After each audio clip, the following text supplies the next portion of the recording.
Hello, everyone, and welcome to today's Periodontology MSc Virtual Open Day. Thank you very much for joining us. My name is Jacopo.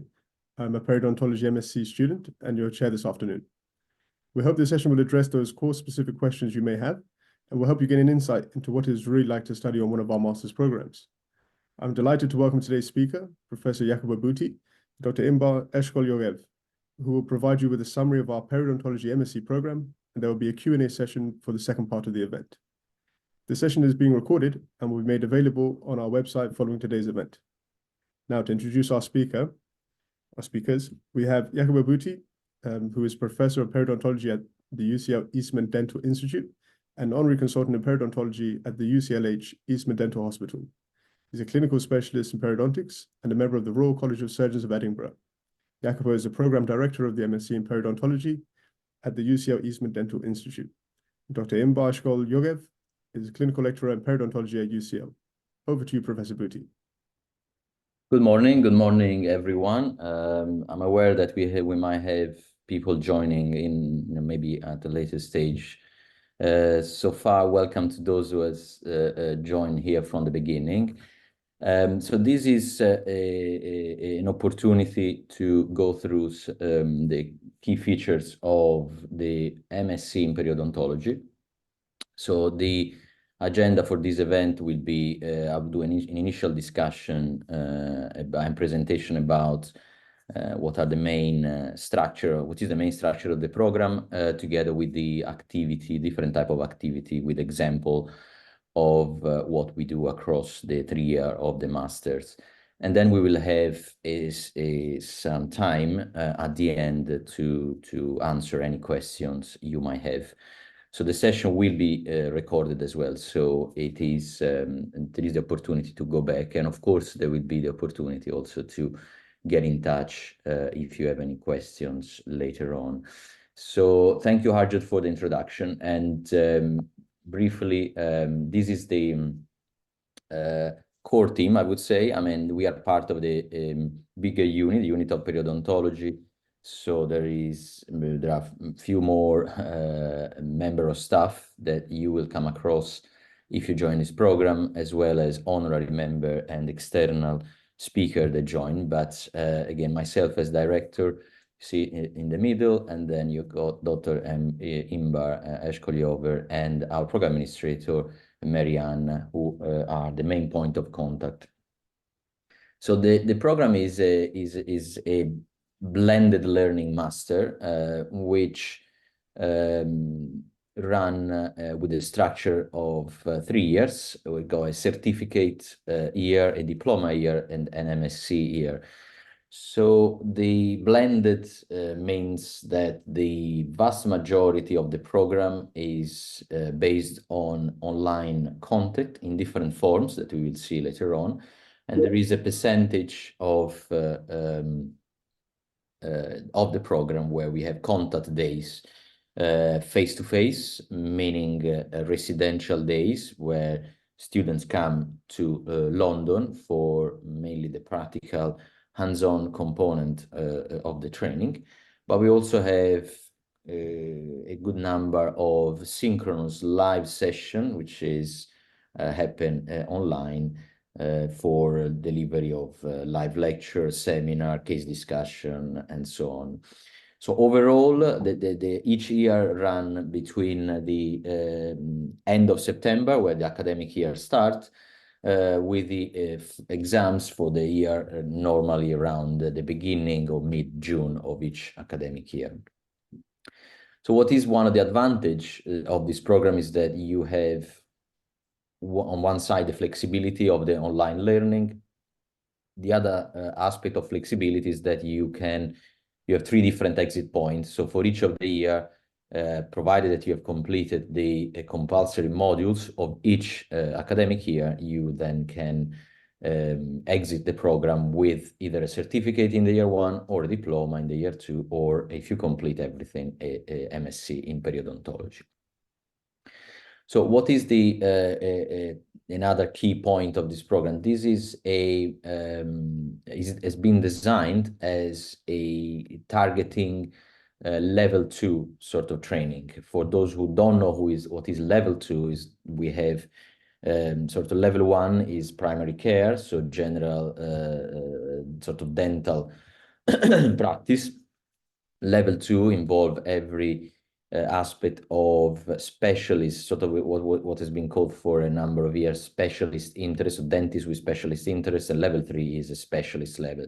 So this program has been designed at the level 2, so you will gain at the end a training in periodontology, which is consistent with the level 2 guidelines of the NHS. And I'll come back on the key aspect of this. So in particular, in terms of the structure of the program, you can see here the modules of the year 1. Sorry.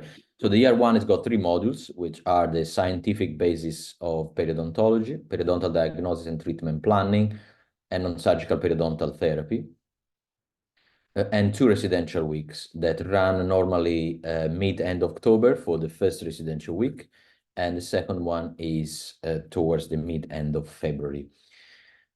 So the content of the year 1 is split across 1, gaining fundamental knowledge in periodontology, meaning scientific basis, so all the theoretical aspects and fundamental science behind periodontology in general. Then you have 2 modules that are more clinically oriented. One is the periodontal diagnosis and treatment planning. As the title say, here we focus on the fundamental basis on how we reach diagnosis in periodontology, but also linking periodontology across the other different disciplines as it should.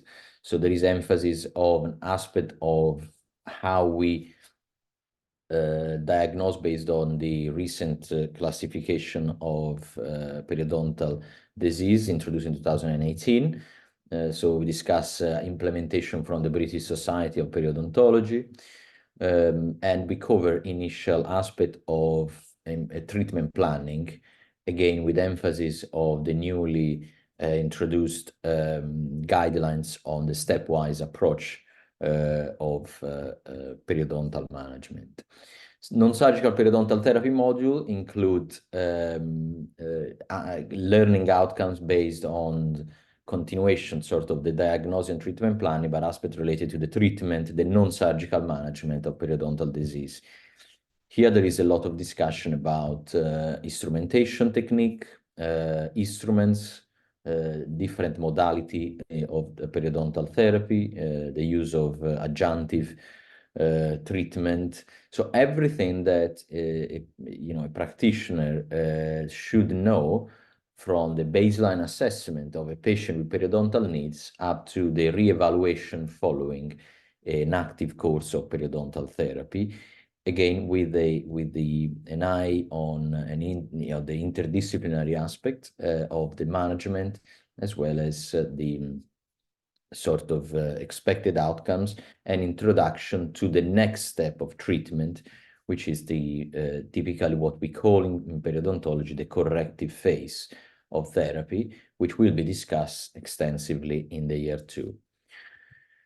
So for the year 2, again, there are, instead of 3, 4 modules, and we recently sort of reshuffle a little bit the structure of the year 2. So the first part of the year includes 2 modules, which are the complicating factors and other oral condition. This is a module that sort of continue the aspect of non-surgical management from the year 1. However, introduce management of patient with more complex medical history or systemic condition or any other factors that could play a role or complicate the management of a periodontal patients. For example, we have modules on oral aspects related to oral medicine that interplay with the management of periodontal patient. And then we have, still in the first part of the year, evidence-based healthcare module. This is a more sort of research-based module. And what is the aim of this? Is to create the fundamental knowledge of methods for research.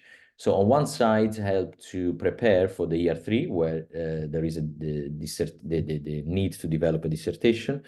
On the other side, give the basis to critically appraise scientific paper, understand how to formulate research questions, and how to, again, evaluate the bias, for example, that affect the conduct and running of clinical studies.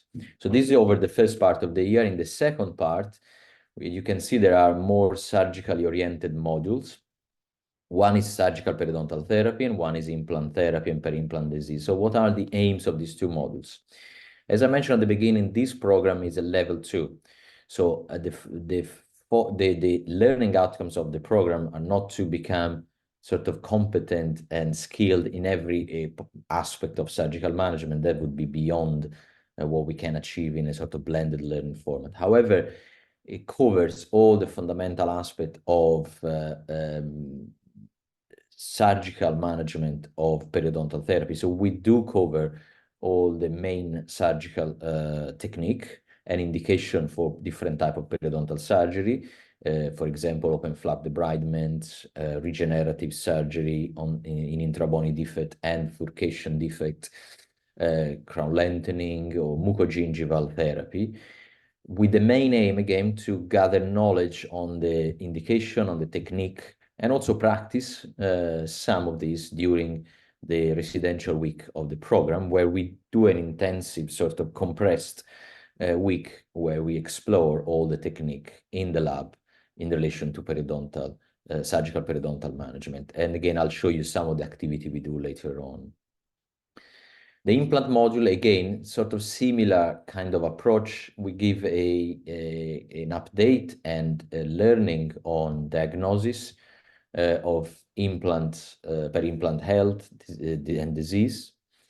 We understand the risk factors, the pathogenic mechanisms behind the onset of disease around implants. So we have a focus on peri-implant disease, peri-implant mucositis, and peri-implantitis. And we understand what are the most common options that we have to manage this problem. So here, again, the aim is to be confident when someone sees a patient on his chair, her chair, to make a diagnosis and discuss confidently the options that are, and provide an initial phase of non-surgical management of, for example, peri-implant disease. This is really the focus of this module, which is what is within the remits, really, of a level 2 care practitioner.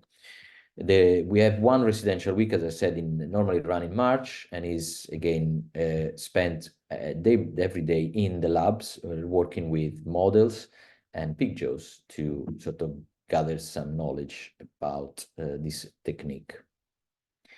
The year 3 was a different format, in the sense that is a more independent type of learning. So instead of having the typical structure that we have in the year 1 and 2, which I'll be showing you in the next few slides, the year 3 is based on developing the dissertation. So there is one residential week, but has been split already since a few years into 2 blocks. Normally, the first one ran in September or beginning of October, the second one in February.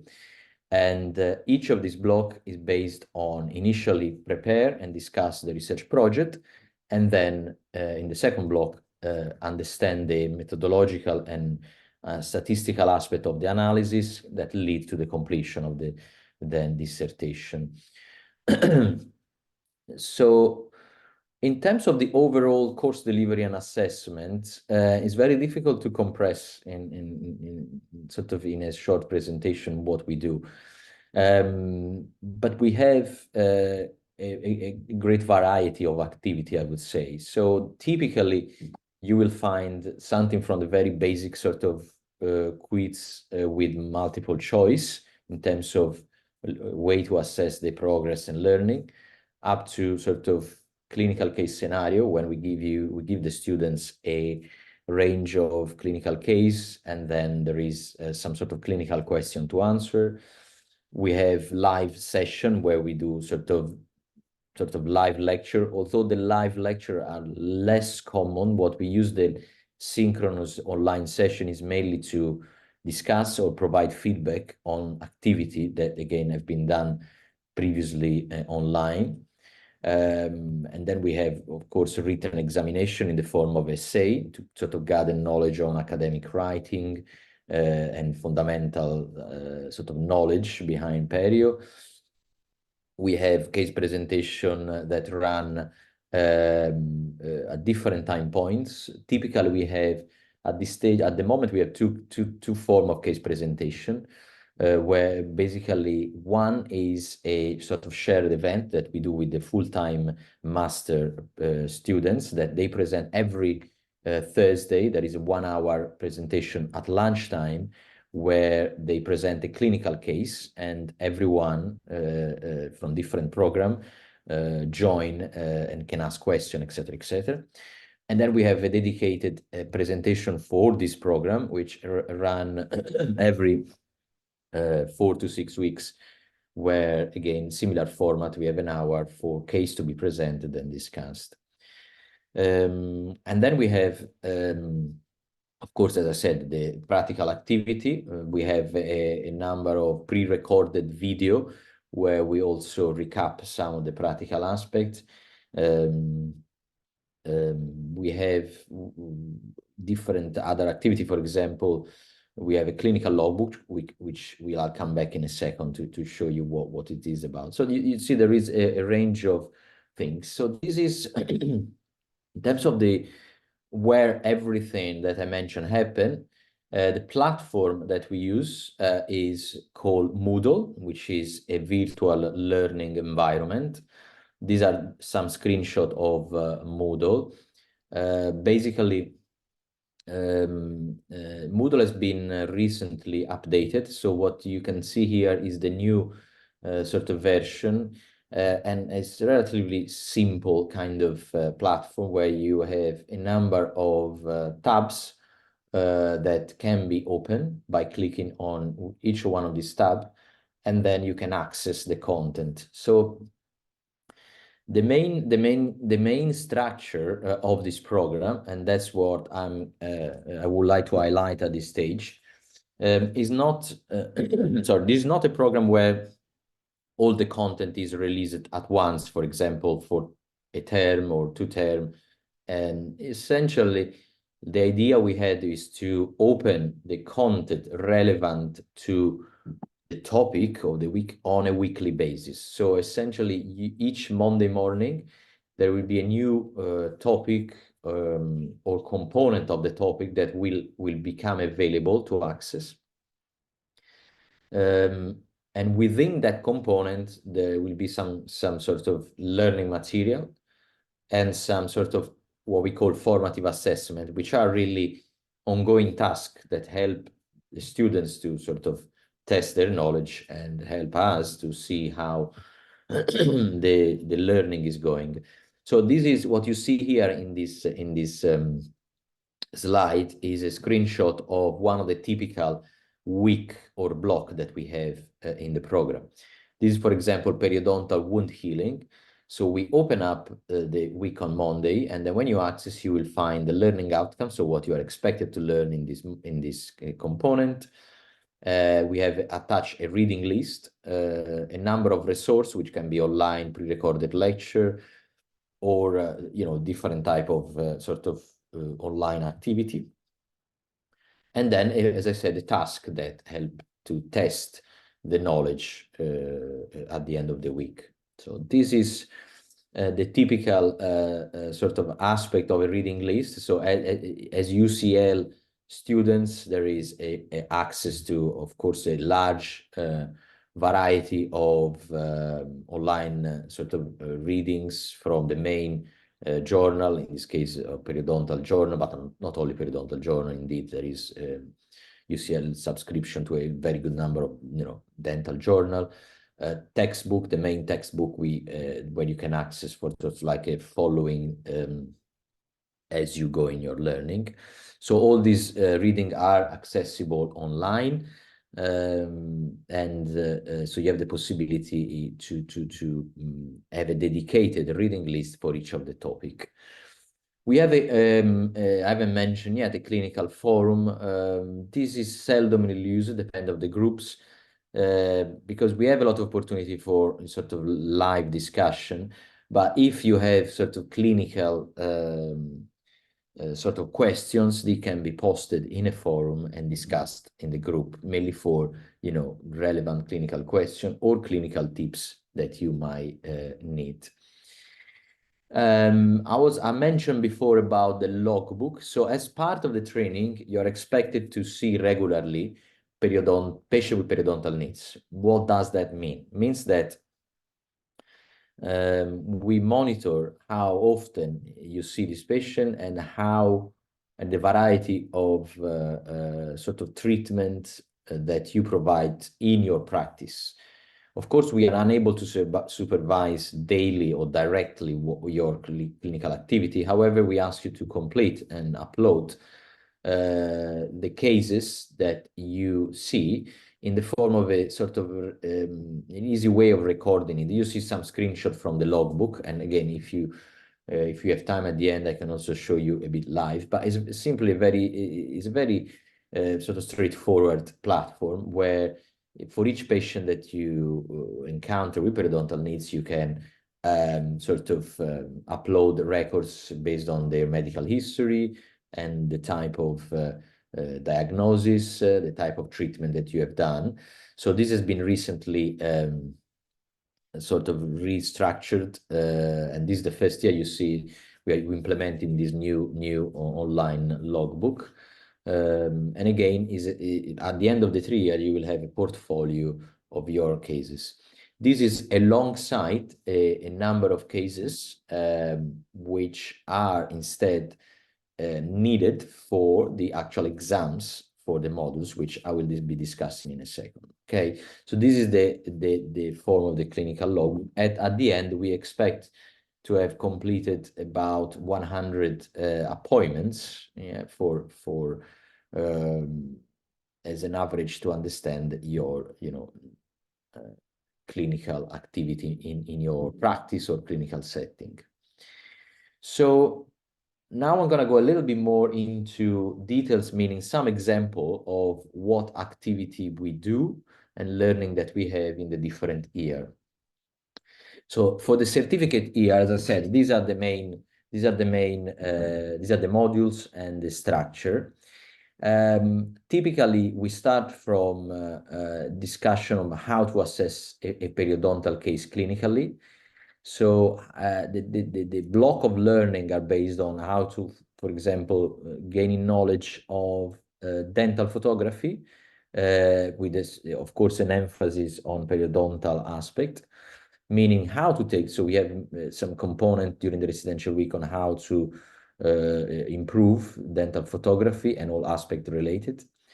We discuss about how to report clinical sort of radiographs, particularly in relation to periodontal assessment. Here we discuss about, of course, aspect of bone resorption, anatomy of the intrabony defect, but indeed any other aspects, not only related to perio, but that help reporting, not only reporting, but interpreting, of course, radiographs in the context of periodontology. How to document a clinical case. So we start from the fundamental of how to take good photographs, and we have sort of practical training, as you can see in this picture, during the residential week, working on each other, but also how to put this clinical finding into a case presentation, which is then will be important not only for the exams, but also for any other, indeed, poster presentation conference you might want to attend. So emphasis of this discussion about tissue around teeth, tissue around implant, how to describe that, how to be confident in understanding all the characteristics of the smile, you know, and all aspects related to soft tissues. So this is an example when it comes to periodontal assessment. This is a short video for example, to give you a taste of what you can find online, which describe the key step of how to record a periodontal chart and conduct a periodontal assessment. So I'll briefly show you this, and then we can carry on. Okay, we have 90, 70, 60, 70, 50, 70, 30,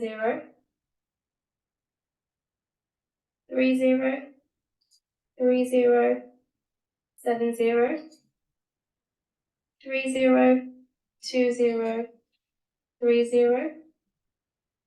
40, 20, 30. Okay, so this is probably was slightly clunky probably for the connection, but the idea is that, you know, here you see on sort of live how you can progress, and this is something that then we discuss again and we practice during the residential week.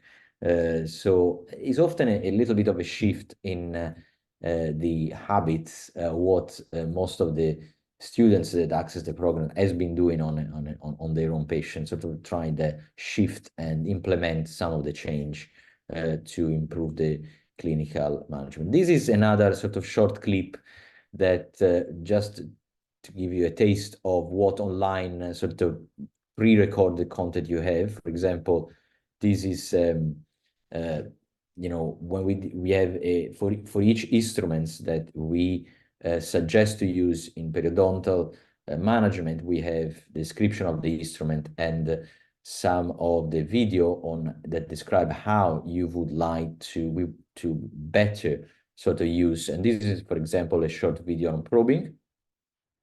Again, I'm not going into details, but maybe showing on a model how we orientate the probe, the pressure, the inclination, how to measure, how to walk around the tooth, etc., etc. So, and we have these again in relation to assessment or in relation to for example, the use of Gracie Curette. And these normally are not standalone videos, but we discuss this, for example, during the residential week as face-to-face, and then we implement or use this video to recap what has been the learning in relation to the, so you see from different angulation, buccal, palatal assessment. So we have a number of these video. Okay, then diagnosis, as I mentioned in the year one, there is a block, a topic which discuss extensively the 2018 classification and the BSP implementation. So this is, in terms of practical implication, is fundamental for every practitioner, particularly with a special focus on periodontology, on how to apply this classification, be confident in applying that, and then the step of treatment that need to be implemented. Prognosis, we discussed about prognosis, again, in general, but mainly focused on periodontology. And then this is an example of a sort of formative task that we give the students, where they have time to look at this X-ray, look at the clinical findings, a brief medical history, and a periodontal chart, and reach a sort of allocated prognosis to the tooth, particularly on the periodontal aspect. Again, talking about another taster of clip that we have, instruments for non-surgical periodontal therapy, Gracie Curette. There is a little bit of there's quite a lot of discussion about the different aspect of an instrument, cutting edge, shank, handle of the instrument, and then together with the live practical, we do have so short clip, like in this case, that demonstrate the use of a Gracie Curette 1314. And how you position the instrument, orientate the instrument, perform the strokes for the instrumentation from different angulation, and et cetera, et cetera. So that's again, in combination with practical demonstration and used either for preparation or for revision of the practical session. Okay, and I was saying about clinical presentation, this is a key aspect. So so we have a number of presentations that we do during the year, but also at the end of the academic year, as part of the completion of the modules, there is an expectation to prepare and submit clinical cases. So this is sort of some screenshot on how the slides, the PowerPoint slides should look like, or we suggest to look like. Of course, this is not a sort of street guidance, but more like a suggestion on how to present a clinical case, but with all the aspects that need to be covered in terms of putting together photographs, X-ray, clinical chart, prognosis, and treatment planning. So for the year one, at the end of the year one, there'll be to present altogether 3 cases, 1 for the periodontal diagnosis and treatment planning, and 2 cases for non-surgical periodontal therapy in the present format. And this is, as I said, alongside the clinical logbook. And again, we discussed, this is some shots taken from the latest sort of residential week we have with the current year 1 students. Again, once these cases are prepared, we discuss the case as a group.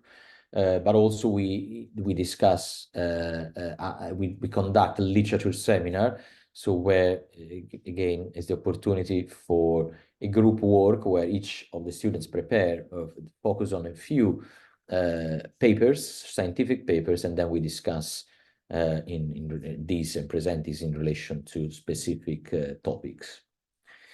Again, this is some sort of screenshot photos from residential weeks. Again, these are the latest in October with the current year 1, where you see different example of conducting a periodontal chart, working on each other, or using instruments like for some debridement in the middle picture, or how to again practice dental photography for reporting a periodontal case. These are our labs. So you can see here that normally the activity we run, I mean, it's worth saying that the facility that we are now is pretty much new. So we have a dedicated, so the Eastman moved, the Eastman Dental Institute and Hospital moved in 2020, right on when COVID hit. And so we are no longer in the historical location, which was Grazing Road, but moved to the Rockefeller Building, which is a very central location in London, near to the main UCLH hospital. And across the road, we have the new Royal ENT and Eastman Dental Hospital. So all the activity of the residential week is in main UCL campus. And these are, again, the labs, which are new labs where we have 88 phantom heads. And you can see some of the activity that we do during the residential week. And this activity is also generally recorded, so you can have access to some of these for recap at the later stage. That is always it's also recommended. Yeah, so this is some of the labs. Okay, so this is for the year 1. As I said at the beginning, the all learning is from the very basic and scientific knowledge of periodontology to the diagnosis, assessment of patient periodontal needs, to the all aspect of non-surgical periodontal therapy, and to the re-evaluation and introduction to the next phase of treatment, which is the surgical management. As I said, in the year 2, we have instead these 4 modules. And I just wanted where we cover some surgical component as well as evidence-based and management of patient with complicating factors. I like to put this picture all the time because when we start the program, the first cohort was started in 2019, September 19, and as you are aware, in 2020, COVID hit. So we pretty much end up being a situation of all the plans for our residential weeks had to completely change. And at the time, we managed to carry on the program by creating training pack, sort of with instruments and model that we shipped in across all the different parts of outside the UK, the world, and then we ran the residential week remotely online with the students at home, able to practice some of the aspects. So why am I saying that? Because the solution that we found, then we inherited this, and we are still sort of using the technology to sort of live stream and record some of the practical activity, again, even if it's mainly for the purpose of review. And again, this is a picture, a memory of myself with Tom, our previous program administrator, sort of pretty much try to tackle all the challenges of shipping instrument with COVID ongoing and Brexit. So I think very stressful time, but very positive at the end. So this is some of the, again, you see the setup that we use for recording this type of activity. Okay, so I'll skip through that. So in terms of as I said, the second year is a lot about surgical, for the practical component and hands-on. We have the residential where we discuss a lot of the surgical technique. And again, here you see myself and a previous member of staff now left, that we were sort of during the actual residential week. I'll just show you a brief video again of what, give you a taster of what we do. What about the 6? Around the 6, I think it's like around 9-10 millimeters distal. Yeah. The pocket. Okay, so what design would you do? Maintain the paramarginal as well. Maintain the paramarginal. So tell me what, if I'm doing a paramarginal here, then what do I do at this point? Carry on? Carry on, and then maybe stop a little bit before. Okay, so I'll stop here. Okay, so if I do my incision. Yeah. Stop there. Yeah. Stop there. Okay. So this is a clip that show you sort of live, when we were almost tried to we're trying to discuss incision, decision making for flap design based on the possible scenario. So the model that you see here are phantom head models, plastic models that are specifically simulating periodontal disease. So they simulate pocket, recession, intrabony defect, horizontal bone loss, and so on. So this is a way that we use for the training of surgical technique. Again, you see here on similar models, you see models which show gingival recession, presence of calculus. So there is the opportunity to practice aspect of instrumentation, and in this case, discussing design of flap for mucogingival surgery. And again, here other shots that describe sort of how to design incision for flaps for multiple recession coverage. And again, we combine this with grafting technique, etc. So single and multiple gingival recession management. So again, other sort of image that describe positioning or inclination of the blade when we perform this incision, or different type of flap including full thickness flap, partial thickness flap. Again, these models and the pictures allows to simulate different sort of flap design and flaps for sort of more conventional open flap debridement up to flap that include mobilization, rotational flap, apically positioned flap, coronally advanced flap, and so on. And again, one very important aspect of this practical component are learning how to suture.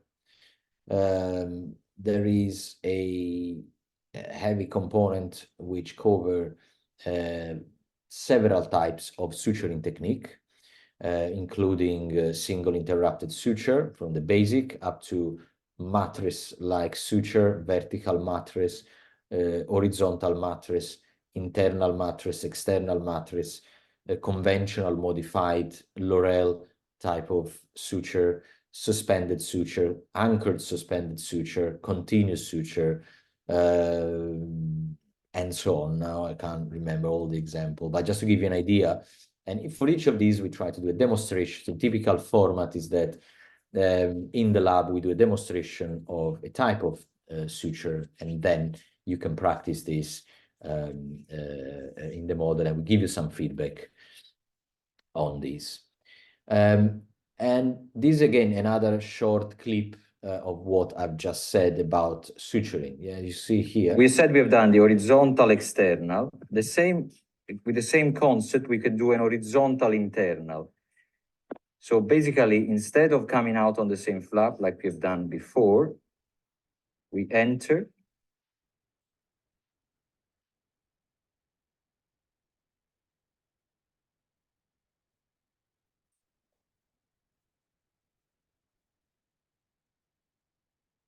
And then, because it's internal, if you remember, in this case, we go inside again. So we go on the other flap.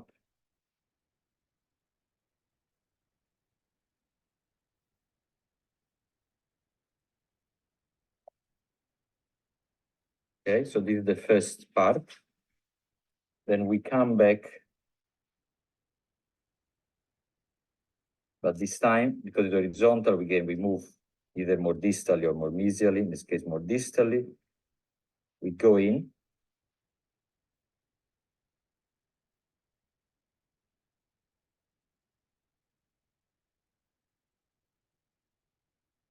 Okay.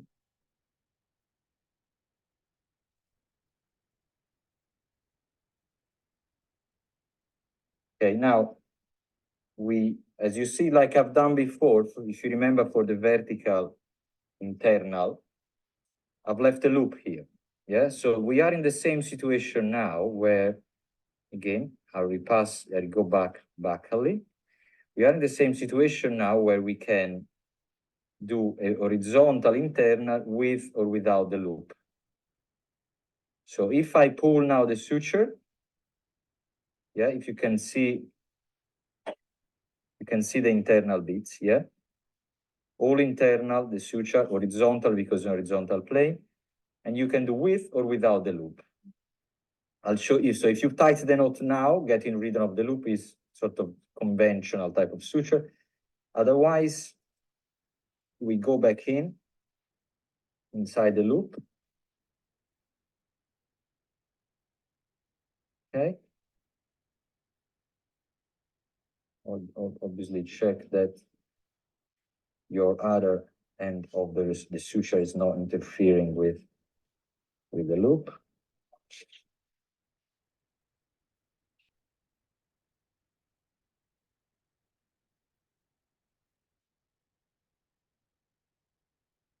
Yeah. And you bring your loop. You see what happened? Same thing. You bring it there, and then you can place the knot. So what are the indication of this? Again, similar sort of concept. The indication is to achieve a good apposition of the layer of the suture, of the tissue, sorry, and then at the same time, work on a wider surface. Yeah. So this, for example, I use this a lot when I do implants because I want to cover to ensure a good closure on top of the implant screw. So you can do this. Yeah, now applying quite a lot of tension, you see, to bring sort of sausage type of appearance. Yeah.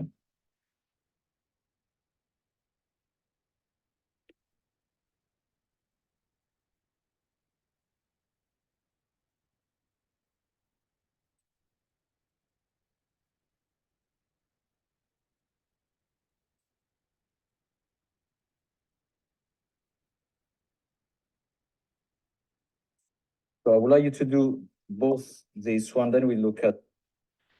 Yeah, so this is, again, a short clip that you can imagine that we repeat this exercise for different type of suture, and the pig jaw is a very good model to do so in terms of have a feeling of the type of tissue. We start doing this on a straight line, as you can see, just a straight cut incision on the lip. And then we apply, once you understand the concept of the suture, we then shift and apply this around teeth, either on the model or on the same pictures. Okay, so, and this is, so it's sort of covering the fundamental aspects, but, you know, it's similar exercise we do for flap design, harvesting technique, regenerative or treatment. We said we have done the horizontal. So again, this is on pictures, again, some shots of, for example, different type of flap. You can see, for example, a flap with 2 vertical releasing incision, and on that we practice mucogingival surgery, for example, coronally advanced flap. We practice partial thickness type of flap. You can see in the picture on the right the sort of how to split the flap between the sort of periosteum and connective tissue left with adjacent to the bone and the superficial layer of the flap. In the central picture, you see the practicing of a sling suture, that is suture used for mucogingival surgery, where that, you know, sort of run suspended around the teeth. In the left picture, you also see an extraction of an impacted tooth that we accidentally found following flap elevation. This is, but also good practice in terms of, you know, looking at extraction socket, etc. Again, these are other shots in relation to harvesting technique. So for using the pig jaws, the upper jaws of the pig, we can simulate the different type of harvesting technique. The most common one, so the trapdoor technique, the L-shaped, the linear incision. So all of these, and then how to sort of handle a graft inside the mouth, but outside the mouth, by desepithelializing the flap, like you can see in the picture on the left, or checking the different sort of thickness of the graft, and how we then move the graft from the palate to the recipient site, and how to secure that in different type of mucogingival surgery. Now, this is, I believe, is a short video.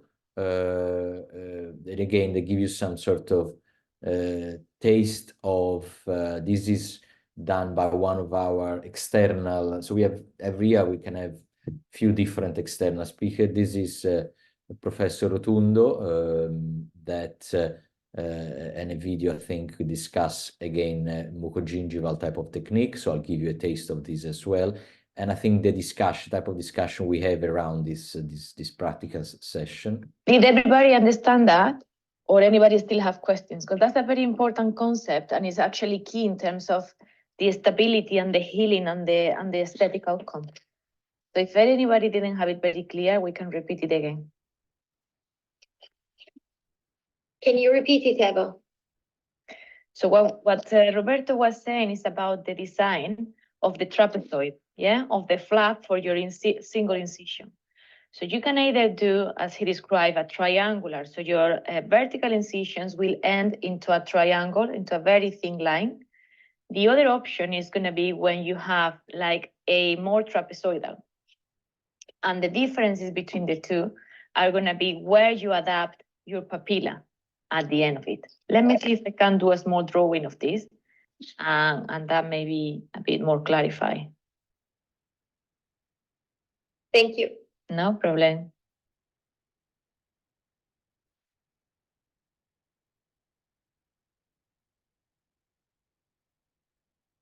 So the video goes a little bit faster, but you see like the design of a trapezoidal type of flap for root coverage.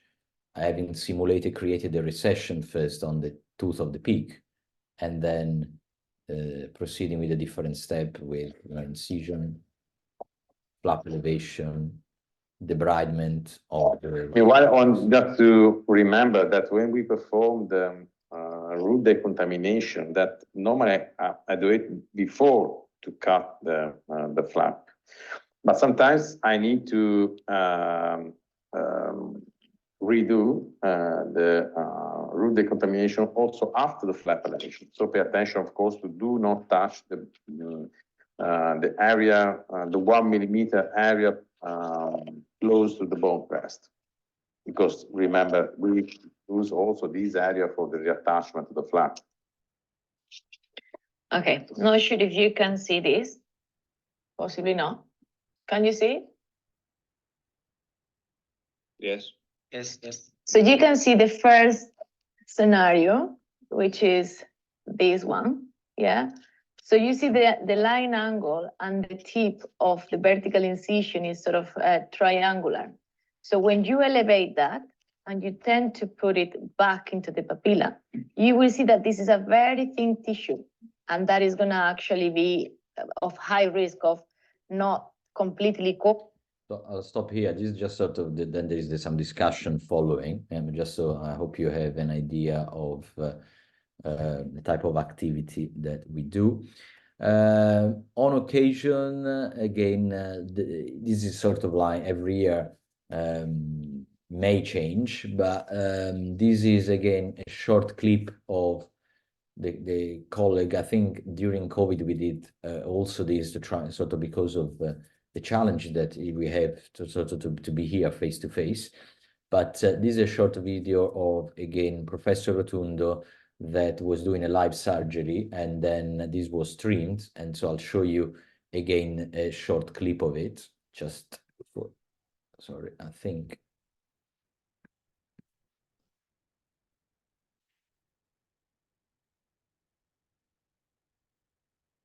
Yeah, again, I think I muted the audio. It's the main idea here again is after having seen on the pictures, yeah, the step required for the coverage of a gingival recession. In this session, there is a sort of demonstration of a similar type of scenario where you have a single recession on a lower incisor, the creation of a sort of flap, trapezoidal flap for root coverage procedure, and you can see in the short clips some key stages of disepithelialization of the papilla that precede the coronal positioning of the flap created. So again, this is sort of to link in a way the practical component that is done in the lab with the sort of a live demonstration of the technique. Okay, so this is some of the again, some of the activity, again, I'll let just run. Now, I'm not, again, interested in the details of the surgery, as you can imagine, but more to give you a feeling, yeah, of a taste of what, what are the different exercise and learning activity that we have. Okay. Yeah, overall, I mean, I guess maybe, you know, I speak for myself, but there is also a very good component of fun in some of these things. Definitely for myself when we do this sort of activity, but also over the years, I'm quite happy of, you know, we have quite good feedback in general, some of this session. This is actually the cohort, if I'm not wrong, that posted a sort of an Instagram post after the week. And it was during COVID, so we had to run a lot of these activities, as I said, remotely. You know, if you want, I have the opportunity to discuss also with, you know, with students, previous students, to have a feeling of what is the type of things that we do. In terms of the, again, I think I touched this briefly before, but key element, I guess, that, you know, the Eastman and is really central. Yeah, London is a great place to visit. Is a great, and the location of the Eastman is sort of in the heart of London, near main UCLH hospital, near Euston, near Soho, near Tottenham Court Road. So, I mean, coming for the residential week also, I guess, give a good opportunity to sort of interact with the city itself. And we tend to do some sort of social event as well whenever you come over, in the form of sometimes, you know, like dinner or drinks. So I think that's something to consider. I just, I'll briefly show you this. This is recently I've done sort of a promotional video. The reason why I'm showing this is so you can have a flavor of the actual environment. So we have lab skill and clinical suite. So these are, we have on the level 2, on the floor 2 of the Rockefeller building, we do have these 8 dental chairs, which are dedicated to education and research. At this stage are mainly education. You can see here this clip where some of the actual cohort of the year 2, and then which Harjot is one of them, that is, you know, was conducting some activity during the residential week, working on each other. These are the clinical suite, the environment, the dental chair, and the again, the work that we do. So we have on the level 2, these are the clinical suites, and on the floor 4, we have the lab skill where you do the sort of practical on pictures. And again, this is, again, I'll let you watch this. I don't know, you might have seen this. We've got actually Harjot on the dental chair. Inbar, which is who is again heavily involved as my deputy program director, now supervising one of our colleagues. This is about again, improve instrumentation technique, use of Gracie Courette. So there is focus on positioning instruments, technique of instrumentation, component of the instrument, outcomes, etc. This is the 4th floor, where you can see like in a view of the, as I showed you before, of the lab. In this case, you see the pictures, and we have dedicated periodontal kits for non-surgical and surgical instrumentation. And each of these phantom head unit is provided with his own screen. So is ideal, I guess, to follow the live demonstration and the lecture that happen during sort of the practical or in between any of the exercise. For example, here is a slide about flap design, basic concept of flap design. This is me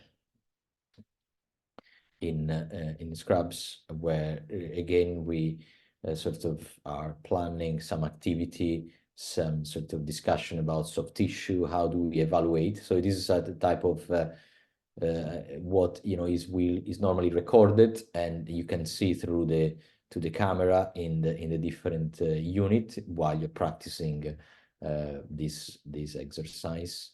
And again, you see here some of the activity of the flap elevation.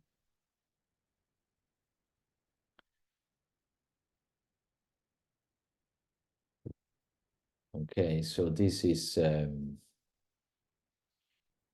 sort of in terms of numbers, as you see, we tend to have somewhere between 5 and 10 students per year, so it's a relatively a small number, which allow for a quite a close supervision when it comes to the practical. Yeah, just a few latest sort of slides. This is some of the group that has recently completed, and we were out for a sort of a social event at the end or during the residential weeks. A few screenshots across the year. As I said, it's a relatively new program still. I guess we started in 2019, and you can see here the different cohort across the time. In the first picture on the left, it was the old Eastman, beautiful place. Now it's been repurposed for neurology, so we had to leave. But the new one is, and again, more modern and of course state of the art in terms of facilities.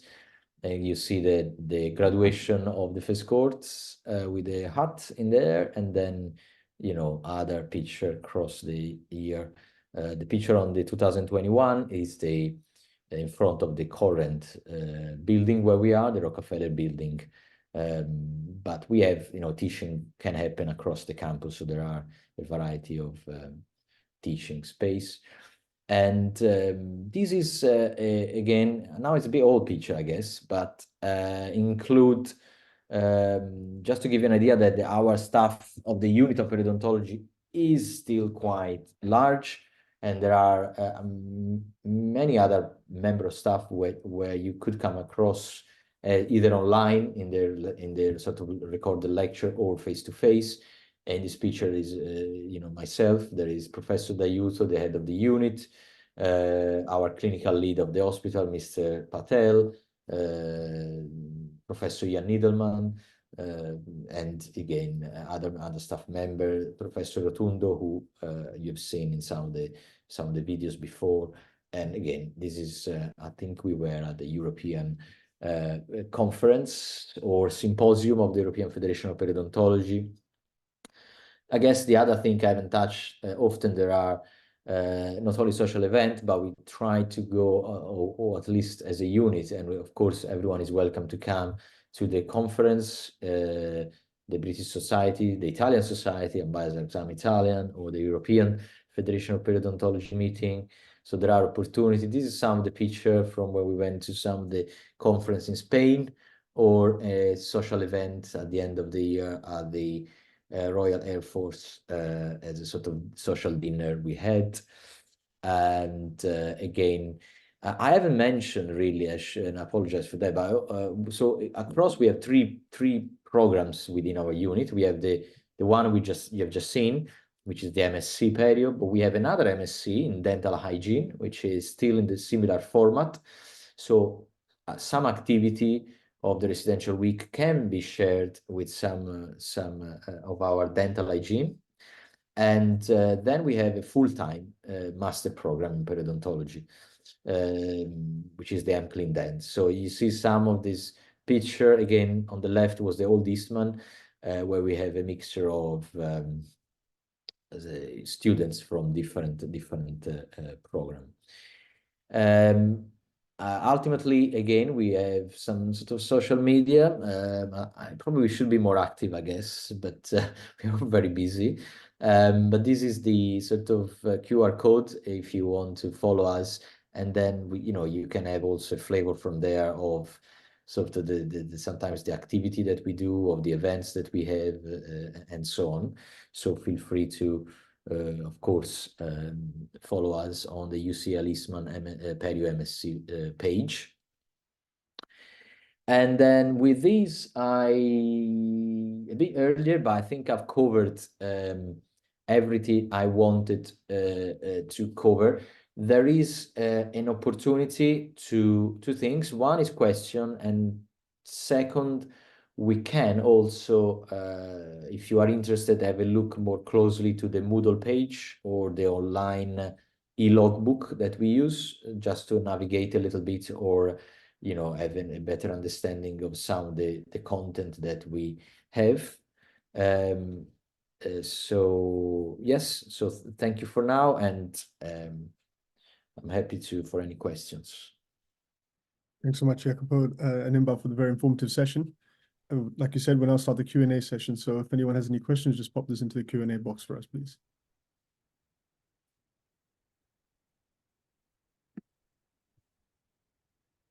Or indeed, if you feel easier, you can, raise your hand or jump in and speak and ask me questions directly. Yeah, I think we have one question. Yep.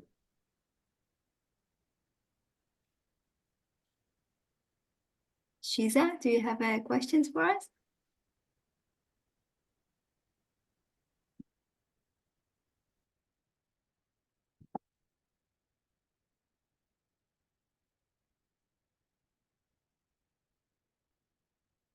Hello, hi, sorry. I was just trying to figure out No how to problem. mute myself.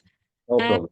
So my question, obviously, I'm just new to considering masters, and I do have a special interest in perio for a while.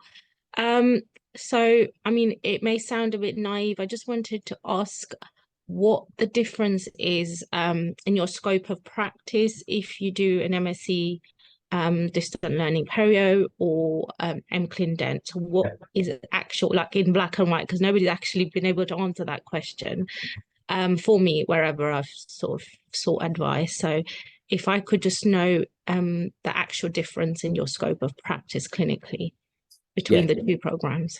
Yes. Thank you for that. Thank you, Shiza. That's a very good question. So the scope of practice, let me start from this. I think from the point of view of what I said at the beginning, the level, the different sort of level of training, the level, so these MSCs is a level 2. And the level 2 in periodontology, so when we designed this program, we look at the sort of guidelines from level 2 practitioner published by the NHS.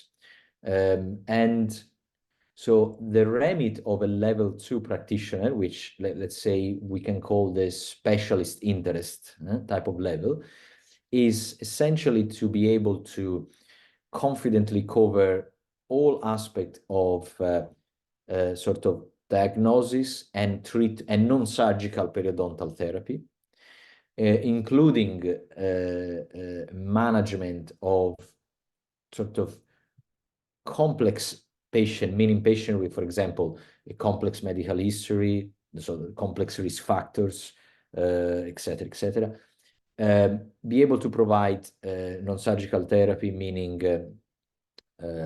supragingival, subgingival instrumentation, root surface debridement, reevaluate this patient, again, apply all the concept, the modern concept of diagnosis and classification, the modern concept of stepwise approach, so what we call now PMPR, professional mechanical plaque removal. So in terms of the next phase, which is the sort of the surgical aspect, as per guidelines, we don't expect that the level 2 practitioner is able to cover like all the surgical procedure, because, for example, surgical treatment of periodontal disease or management of recession, this is typically at the specialist level. Yeah, so it's a level 3 kind of treatment. Say that I think the program cover essentially, because we teach both the MSc and the MClean Dent. I teach both. The type of teaching is very similar, and the technique are the same. But as it's level 2, you're not expected in practice to be able to deliver that kind of surgical management, but you are expected, or you can confidently say that at the end of the program, you will know, for example, what to advise a patient, what options are available for the management, what are the expected outcomes, the risk of these, the alternative option, and then depending of course on that, either refer to a specialist for some of this procedure. And a lot of these also depends on the previous training that you have, where you start from. Yeah, because we have a variety of audience of students attending the program.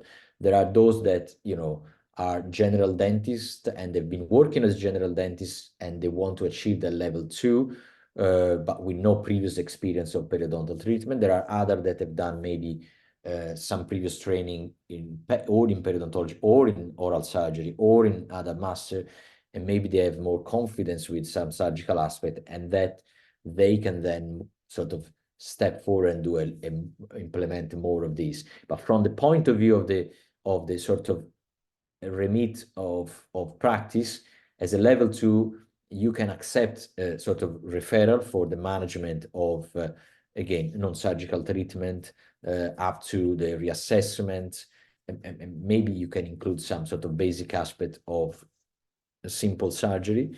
As a level 3, you are doing sort of specialist level, and you're doing you can cover all the range of surgical technique. The last comment I make is that because I think this is always a question that comes: if I do this program, will I be eligible to enter the specialist list? The answer to this question as direct is no. This is not a process because it's not at specialist level. However, because of the change in the GDC and the application process, this program may become part of a portfolio that you have, and each case is an individual case where the dental council will assess if your competencies are or can be considered on the same level of a specialist. Yeah, I don't know if that answered your question. Yes, so it kind of did, yes. So if I am obviously more inclined towards developing my surgical level and aspect, because to be fair, I've been researching level 2 perio for a while, and there are alternatives available. So I mean, for me, I'm trying to weigh in doing a 3 years MSc that gets me to a level 2, as opposed to a few months of certification that can get me to a level 2. Obviously UCL is quite well known, so for me that is some sort of an edge, but I would like to know if there is a pathway for progression. Obviously you did mention just now that it can be a portfolio assessment type of thing, because the full masters or MClean Dent is not sort of suitable as a part-time thing. I think it's a full-time program. Is there a way to kind of progress to a level 3, or extra credits that I can do with the program to be able to get there? Because essentially I do want to do surgical perio with flaps and recession, bone grafts, and even a bit of implantology at the end of the course. So yeah, good point. I mean, again, other colleagues has asked a similar question in the past. As it is now, because in order to progress to a specialist, you need to sort of, and for, for example, to sit exams of the Royal College, etc., you need to have a certain amount of practical component, direct clinical supervision on clinic. So we have been looking into what you asked. So if I, let's say, do the MSc and then I want to sort of continue my training, can I have some of the credit sort of bearing sort of approach where some of the modules or the content I'm exempt of? The challenging with this is that because when we look at the modules, the only potential module that could sort of be exempt of could be like a scientific basis of periodontology, because it covered essentially theoretical knowledge. When it comes to practical, as I said, because of the lack of direct clinical supervision, that in a blended learning environment you can't, because you're working in your practice, then you won't be able to fulfill the minimum amount of practical unless you do the 3 years MClean Dent kind of program. So the answer to the question at this stage, there's no sort of short way to do that. Yeah, there's no so as you correctly said, our MClean Dent is a full-time program, so it's not part-time. So the MSc will give you the level 2, but then if you want to get to the the specialist list, either you apply to the General Dental Council through sort of an alternative route, and if you have enough portfolio with other, can demonstrate in maybe other way that you've done enough clinical practice, etc., they might consider that. If not, you'll have to do the MClean Dent. The second part of your question, if, let's say, from the point of view of the clinical skills, as I said, we do teach the surgical skills. Yeah, so you will have, hopefully, if you follow all the online material and the practical, you have a good understanding of, for example, how to perform an open flap debridement, how to perform a regenerative approach, how to perform a mucogingival. However, of course, the next step is that because you're working in practice, in order to the application of this knowledge also depends on, for example, your local setting. Maybe if you have, someone that kind of locally in your practice that may be around, if you do, start doing something like that, or indeed if you have already experience, for example, you've done some training in oral surgery, you might be more confident in performing surgical procedure, and with the knowledge you get from the master, you can then apply directly what you've learned, sort of the flap design, the technique, etc., in your practice. Yeah, but from the point of view of the getting that certificate of specialist at the present time, as it is, unfortunately, you'll have to do the full-time training if that what you want to be sure that you get into sort of a specialist level, specialist list type of training. Okay, thank you very much for answering that. You have kind of made it very clear for me now. Thank you. No problem. Okay, any other questions?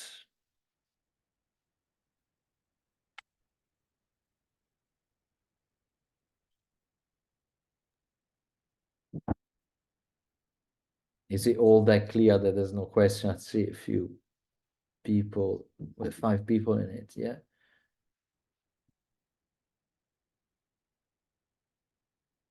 Nope.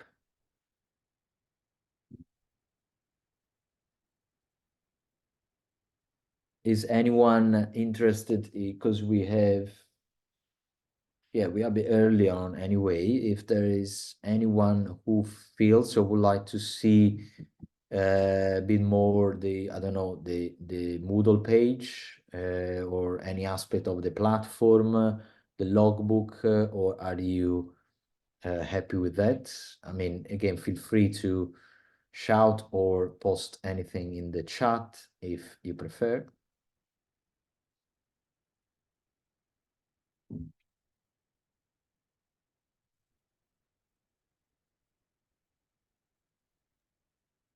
Hi, sorry, it's me again. I do want to have a look at the logbook to see what Yeah. sort of submission we would be expected to make during Sure. the program. Thank you. So let me just open that and share the screen. So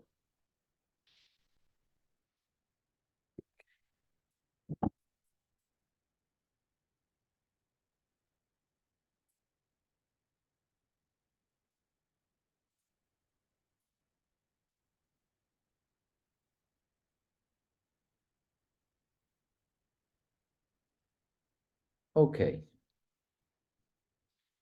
In a minute, you should be able to see my screen. Can you see my screen?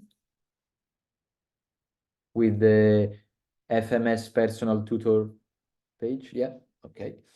So the logbook, okay, so if you see, this is our EDI clinical logbook. So if I click on that, so the way it works is a completely anonymized type of logbook, of course, because we are not, for GDPR and confidentiality, there's no patient identifiable information. So when you click on create a new patient record, so the logbook looks like this. So you have a random identifier for the patient and some sort of general information, age and gender. We have here a sort of point and click kind of look where you can select any relevant medical history. For example, you can click on that and type as well if you want to add more information.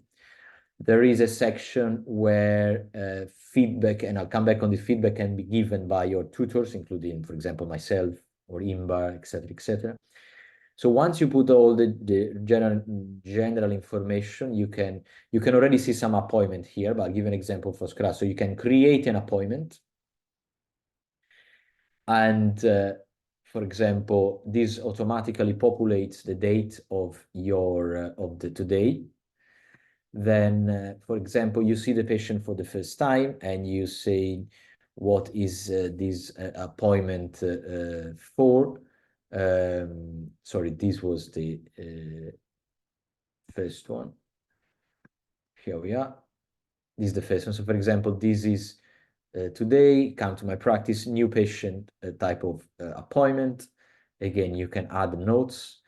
You can add the diagnosis. For example, you create a new diagnosis. This is a case of generalized periodontitis, the grade C and stage 3. Then it comes to the, did you deliver any treatment? Yes. What was that? For example, I don't know, you give OHI and some management of tooth hypersensitivity. There is the opportunity to add any adjunctive therapies that have been given.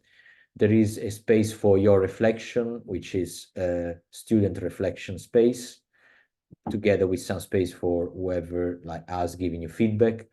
You can upload supporting evidence. So here, provided that you have obtained consent, only for patient that you are obtained consent, you can then upload photograph or X-ray. For example, you can update the radiographs, the periodontal chart, the image, for example, image, or then X-ray and so on. And then you can upload directly file from your computer.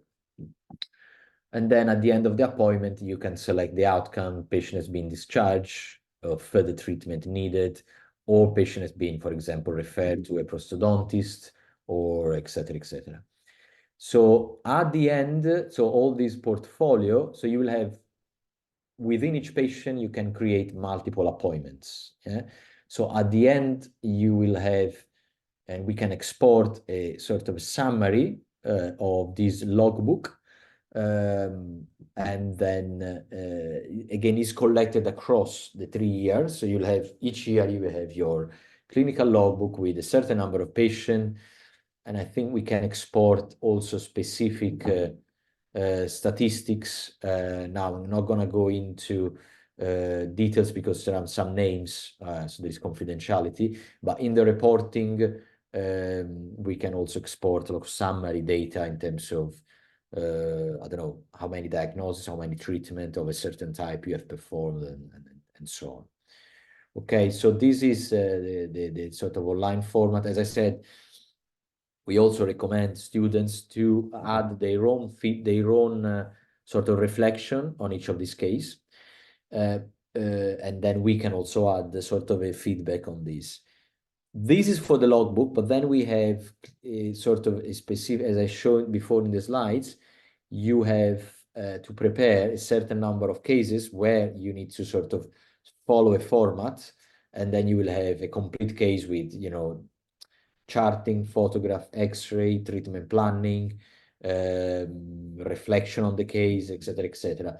So out of all these cases, you will have a few that are the sort of case for your exams across the year.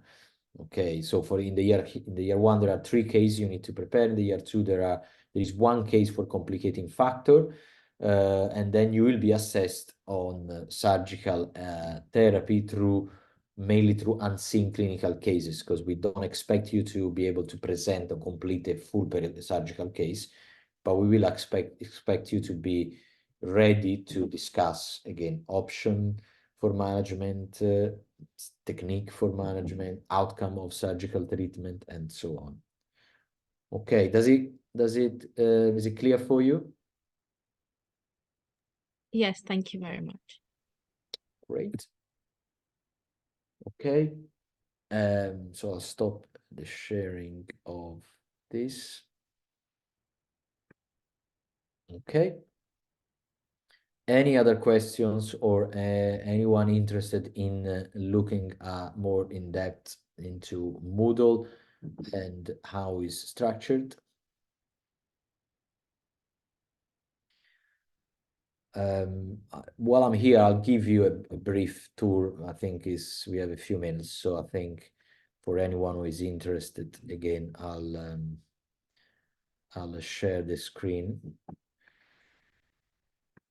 So, for example, this is the Moodle page for the year 1. Yeah. So these are the tabs, and there is a sort of, again, on the left, you can also navigate the Moodle page. There are tabs relevant to like a hub and resource. Here you find a different number of sort of links and, again, resources that help you during the training. The clinical room is a forum where you can post questions. The clinical logbook, which leads to what we have just seen.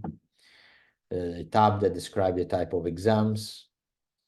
There is here a tab which describes all the modules and the week that you have within each.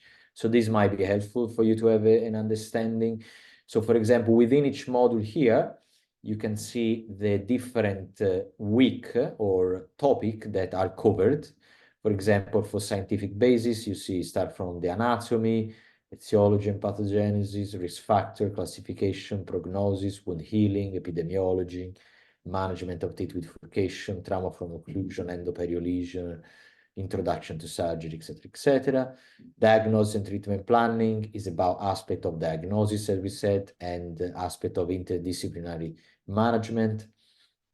Non-surgical periodontal therapy, you know, what are the aims, different treatment modalities, aspect of health behavioral change, limitation of treatment, adjunctive therapy, local and systemic, and preparation for the exam. Yeah, so this is what you have in the year 1. Again, and then as the academic year start, you see all these week 1, week 2, week 3, week 4, week 5, etc. Each Monday, the content of 1 week will be released. For example, again, I click on a random week, which is week 4, non-surgical periodontal therapy 1. And this is the typical structure of a week, where you have the title, the learning outcomes. This is the learning material. For example, here you have a short video pre-recorded where you click the link and open a live sort of a pre-recorded lecture. You have a dedicated reading list where you click and you can see the reading list, and a formative assessment at the end, plus additional resources. For example, in this case, short video on brushing technique, modified bus technique for toothbrushing, or link to relevant workshop from the European Federation of Odontology. Again, to give you a flavor, if you click on the reading list, yeah, here is opened up, and you can then access the different paper online just by clicking that. You can view the paper online. Or, for example, in this case, there is a pre-recorded lecture on supragingival plaque control. And again, open the link, click the link. Demonstrating to me how you brush your teeth. I hope it was all right. Yes, it wasn't too bad at all, actually. Thank you. It's been very. Okay, so this go through, for example, demonstration on how to perform OHI, coaching for patient. Again,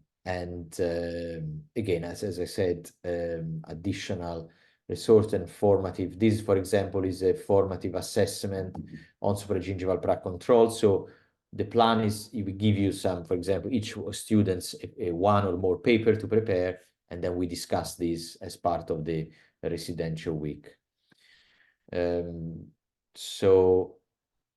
as you go, again, you progress, yeah, you progress, and each week becomes available on a Monday for term 1, term 2, and of course, term 3.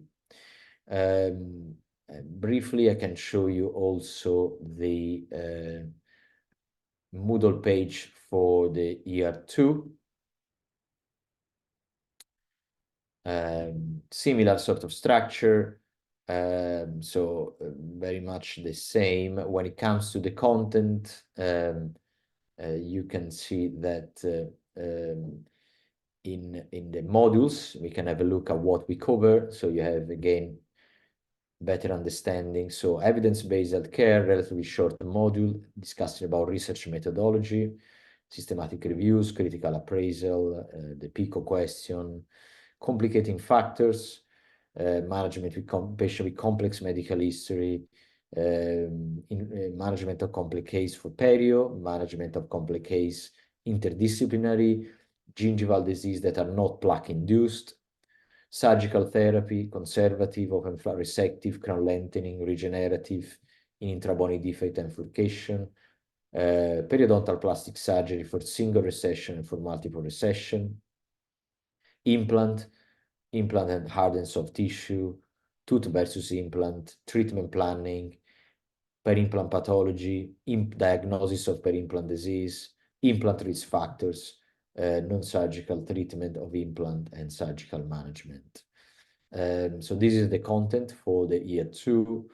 And again, for example, if you go to a week of, I don't know, surgical therapy, the week 4, we discuss regenerative technique, same learning outcomes, and a number of pre-recorded lecture on decision-making on surgical technique by myself, by other colleague, and again, a series of assessment where we give you clinical scenario of regenerative procedure where you need to sort of discuss the indication, the plan, and so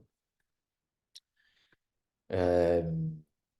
So this is for the year 2, and for the year 3 is a different type of structure. As I said, it's not a week by week sort of format, but you will have different sort of time points where you will need to sort of submit your introduction for a dissertation, the methods, then the result, etc.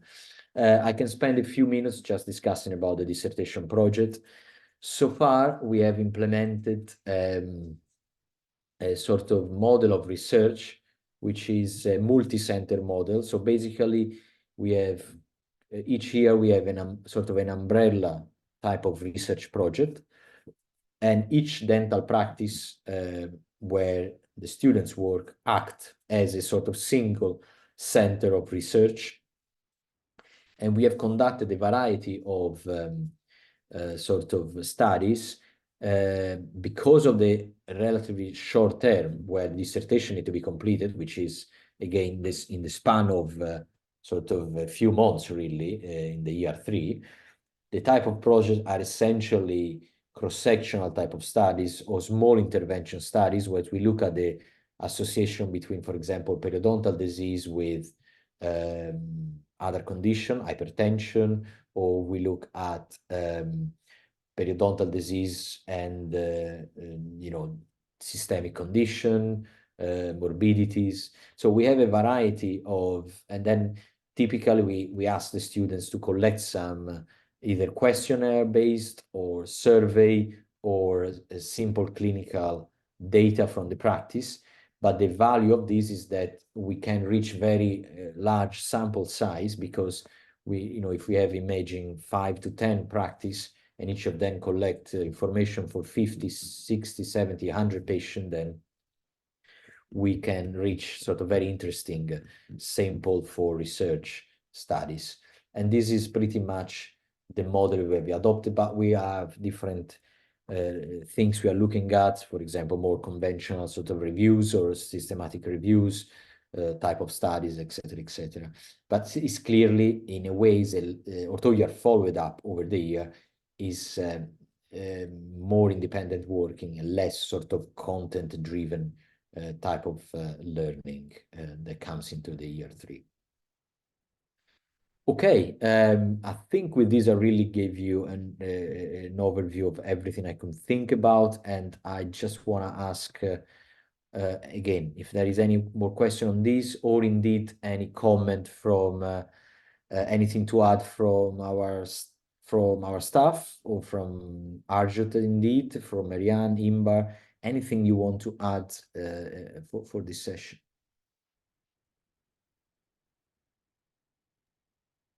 Well, I'm happy to discuss a little bit about, you know, my experiences as a student. That'd be great. Thank you. Yeah. Yeah, which is, I guess, coming into the program, I thought I had a decent understanding of periodontology, which was soon corrected. The course is very informative. The teaching level is incredibly high, and you most certainly will learn a lot more than you expect. I can definitely say that also translates to clinical experience. I see a lot more periodontal cases now, with, you know, days dedicated just to periodontology alone, which is really good. And I think my clinical experience has gone, you know, through the roof. Definitely much more confident. You know, that's thanks to the teachers that we have and the confidence that they give us. So yeah, overall, big thumbs up from me. Arjot, thank you very much. I need to disclosure that I've been paying Arjot to say all this. No, I'm joking. Thank you. Thank you very much for this comment. Anyone else, Inbar or Marianne, to add anything? Thank you, Jacopo. I think we covered most of the topics. I think our program is really diverse and include all non-clinical, clinical, surgical, non-surgical topics. And if you are a busy practitioner that have interest in perio, but cannot do the full time, I think this program can really fit for you. And if anyone has any other questions or afterwards want to contact us, feel free. We can also email you or meet one-on-one if you have anything else that you would like to ask. But looking forward to seeing you in our program.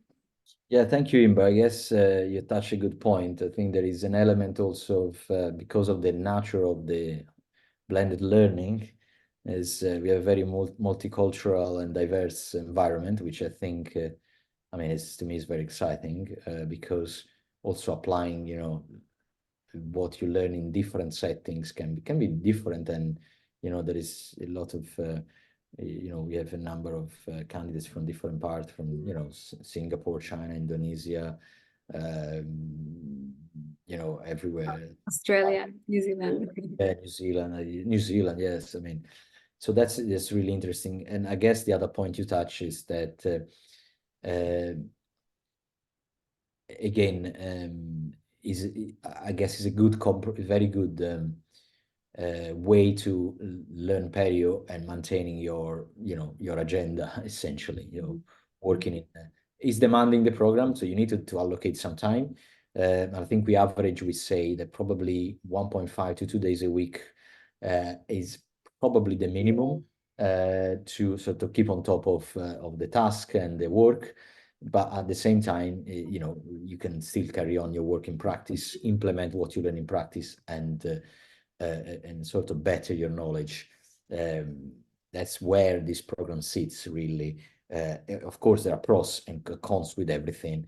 It will never be like exactly the same of doing it full time, because that needs that kind of direct clinical supervision that you have if you come physically, to the hospital to do a full-time master. So that's the kind of decision that is individually made based on what is realistic for you and where you see yourself, what you want to achieve or you can achieve in that. Great. Marianne, anything else from your side?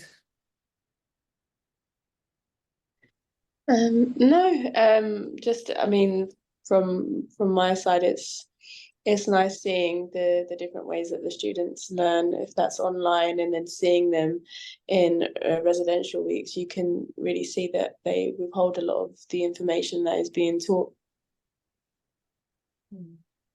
Thank you so much. Yes. So again, I think, as I said, as Inbar said, I think we are about now to close this, but if you do have questions or question comes later on, feel free to email any of us, really, myself.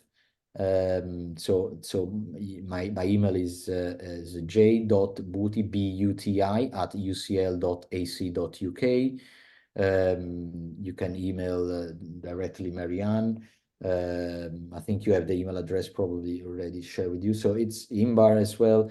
I think, yeah, and we are happy to organize sort of, again, one-to-one, or you can indeed come and see the facilities here, the labs and the clinical suites, if that helps in supporting your decision. Okay. Good. Thank you very much. Thanks everyone for attending, and thank you very much for the informative session. We'll leave it there, and have a great day, everyone. Yeah, thank you. Thank you again. I'm echoing. Thank you, Arjot, for joining and coordinating this. It has been really helpful, and thank you for everyone who joined this. Thank you, everyone. The session is recorded, so if anyone wants to access, there is also the opportunity. Good. Thank you. Thank you. Bye-bye. Bye.